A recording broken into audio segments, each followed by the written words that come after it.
Welcome to Dark Facade, a channel dedicated to looking past the veneer of humanity and finding its true face.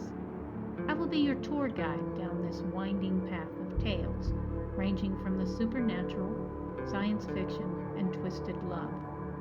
All the stories you're about to hear are assorted bits of literature that will range from the bizarre to the unexpected. So sit back, lower the lights, and allow yourself to be taken away from everyday reality to its shadowy reflection. If you enjoy our unusual content, please be sure to hit the like and subscribe button to receive more. Thank you.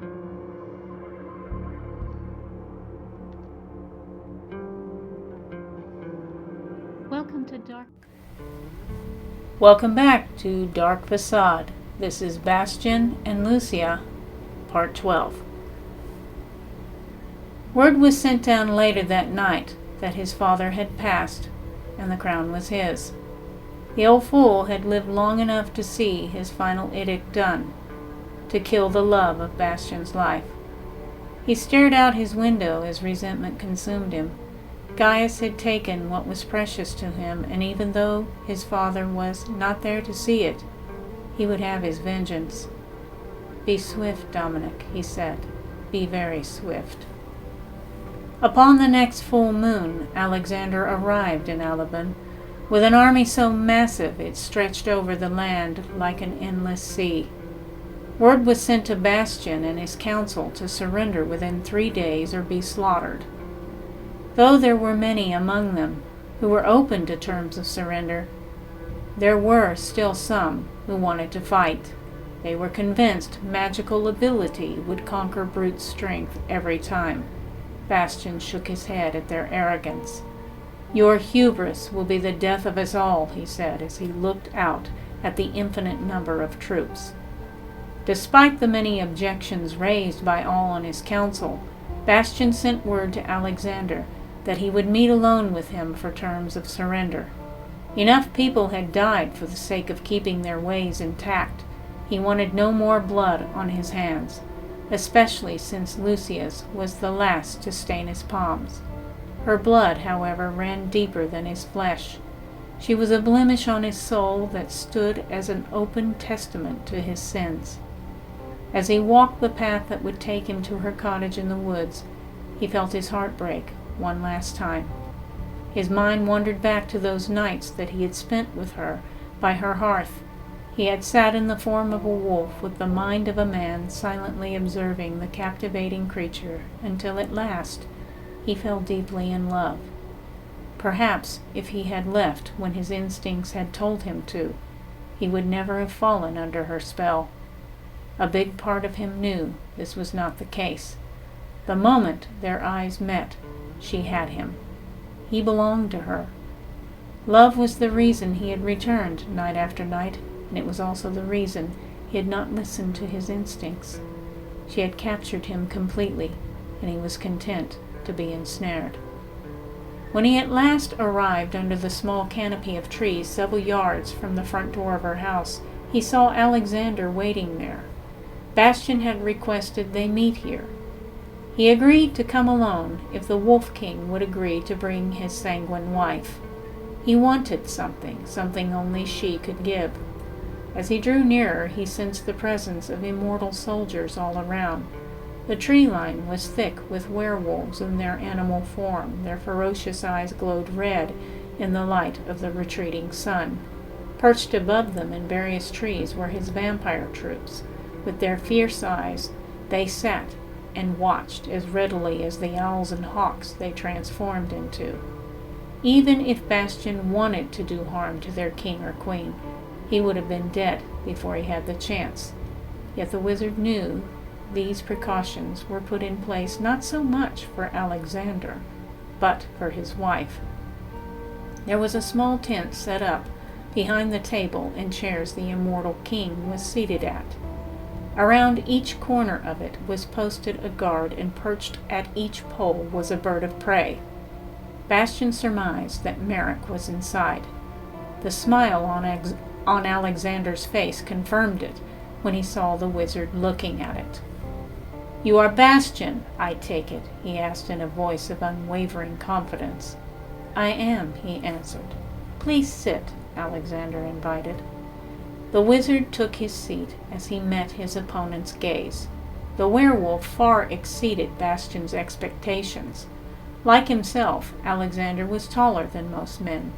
His striking blue eyes and wavy blonde hair were only made more dynamic against his golden armored breastplate. He was built lean for a loop, but was powerful nonetheless. Anyone who saw him would think twice before approaching, much less fighting him. As he felt his eyes drift once more to where the queen was hidden, the king pulled his attention back to the table. "You have come to discuss terms of surrender, yes?" Alexander said, confirming what he had been told. "I have," Bastian replied. "Very well. Then I will tell you my terms, which are simple, few, and non-negotiable.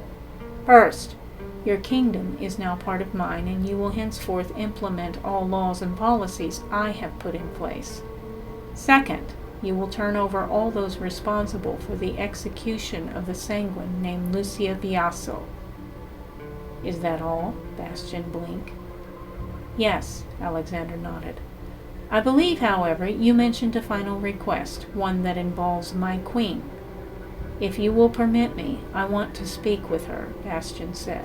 "Why?" Alexander demanded, his voice a near growl.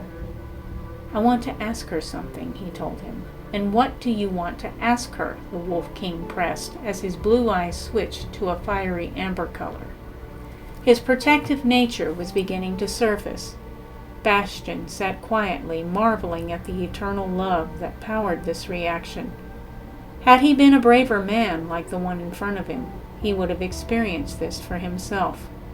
"Husband, be still," the soft voice of a woman drifted into their exchange like a soothing breeze. Bastian's eyes trailed over to behold the mother of all sanguine kind.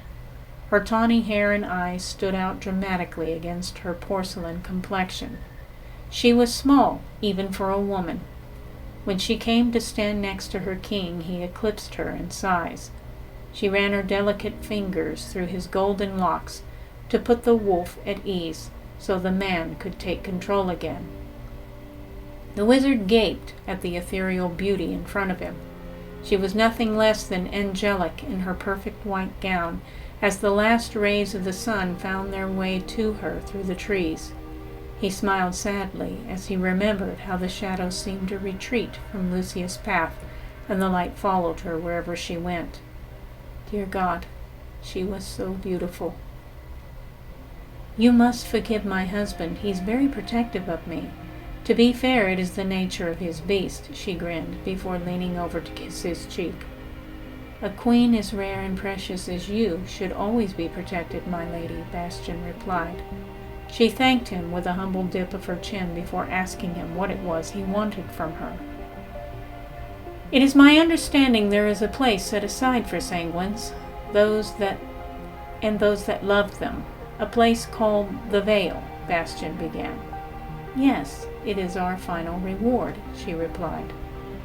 "What are my chances of entering such a place?" he asked with a heavy heart.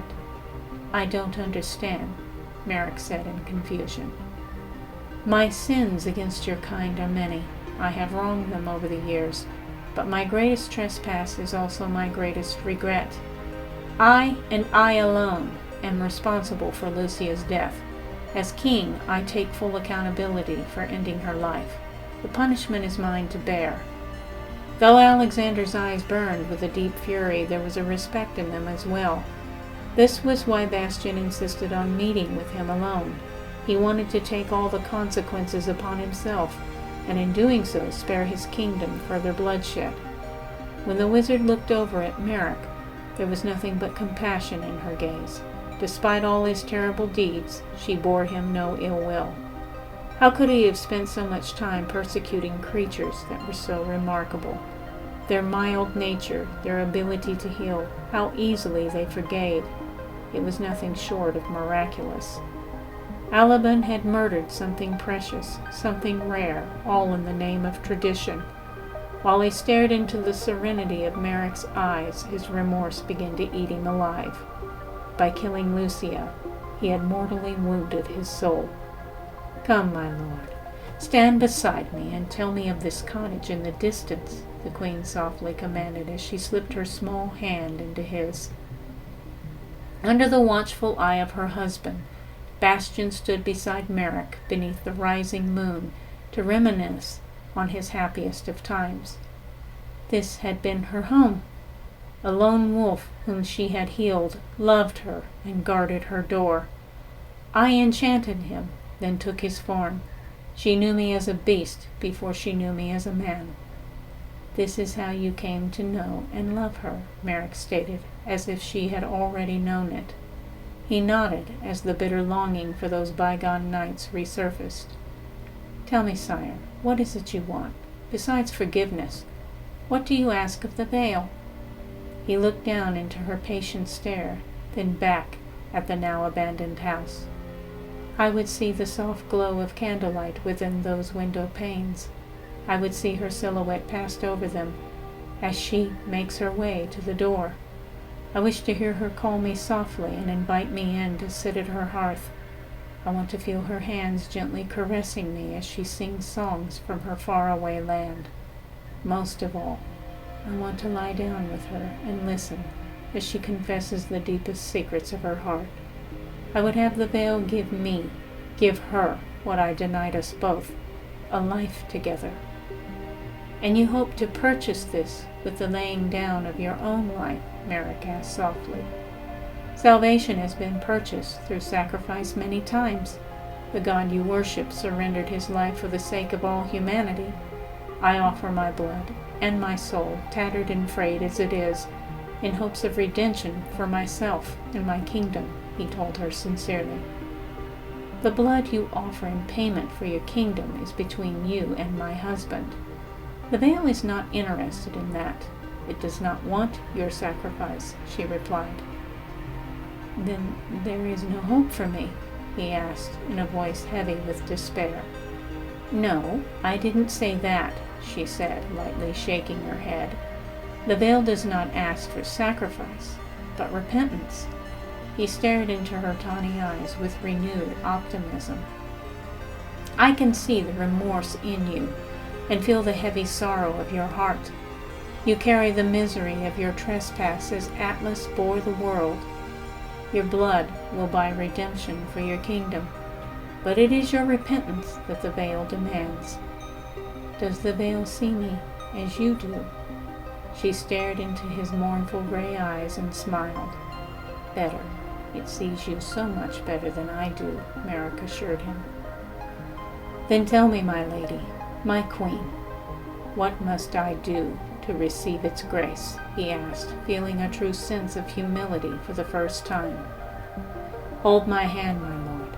Let us gaze at the place where you were happiest. Twilight is upon us now. Look intently at the windows, and see if the light returns. Should it come back, should you see her silhouette glide across as you describe, then you will know its forgiveness and its grace." Eagerly, Bastian took hold of Merrick's delicate fingers before focusing on Lucia's cottage. His mind raced back through the memories of the many nights he spent with her, the sweet solitude beside her hearth, the harvesting of certain healing herbs under the full moon from her garden. His favorite was when they wandered into the forest together and danced beneath the starlight. This time, however, he would kiss her, and it would be with his whole body and soul. He would not hold back. As he watched to see if the light would come, life all around seemed to stand still. He felt Merrick's soft hand and could still hear her even softer voice telling him to focus. When he was about to give in to despair, he felt a sharp pain in the back of his neck. As he gasped, he then saw blood splatter across the virgin-colored sleeve of Merrick's gown. After one last breath, he saw the lights return in the distance. He saw her shadow glide across the window. What he no longer saw was Merrick and Alexander or any of their soldiers. There was only the full moon, the forest, and now her. She was standing at the open door, her brown eyes searching the darkness as she called his name. Without hesitation he rushed towards her, not as a wolf, not as a prince, but simply as a man. He stood a moment at the edge of the light, looking at her as she looked back at him. Was it a dream? Was it all just a beautiful dream he would awake from in torment? She was so breathtaking, standing in a halo of light, with her dark tresses hanging loose and free down her shoulders. He wanted to take her in his arms. He wanted so badly to kiss her. Did he dare? That was the question. Did he dare believe this all to be true? Lucia finally answered his quandary by taking his hand in her own and pulling him into the light. "Welcome home, my love," she whispered before kissing him deeply, as he had always wanted her to. "Come inside and be with me. Be with me always." Without a word, he followed her into their home. Yes, he was home. He was at last home.